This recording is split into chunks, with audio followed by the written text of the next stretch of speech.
S രാജേന്ദ്രനുമായി കൂടിക്കാഴ്ച നടത്തി BJP നേതാക്കൾ. കൂടിക്കാഴ്ച മൂന്നാറിലെ രാജേന്ദ്രന്റെ വീട്ടിൽ വെച്ച്. എത്തിയത് സംസ്ഥാന വൈസ് പ്രസിഡന്റ് പ്രമീള ദേവി, എൻ ഹരി എന്നിവർ.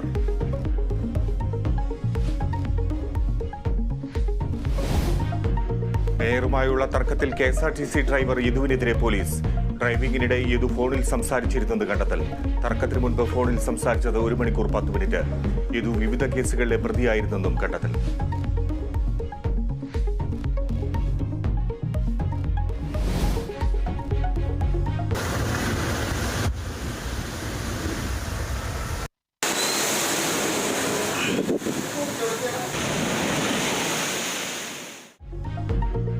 തിരുവനന്തപുരത്തും കൊല്ലത്തും ശക്തമായ കടലാക്രമണം. തിരുവനന്തപുരം അഞ്ചുതെങ്ങിൽ വീടുകളിൽ വെള്ളം കയറി.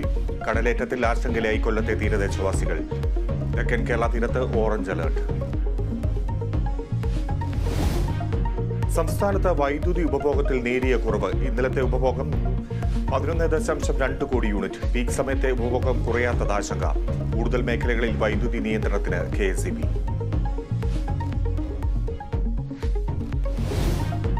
കാസർഗോഡ് SI ജീവനൊടുക്കിയതിൽ CPM-നെതിരെ കോൺഗ്രസ്. വിജയൻ ജീവനൊടുക്കിയത് CPM സമ്മർദ്ദം മൂലമെന്ന് ആരോപണം. CPM നേതാക്കൾക്കെതിരെ കൊലക്കുറ്റം ചുമത്തണമെന്ന് രാജ്മോഹൻ ഉണ്ണിത്താൻ.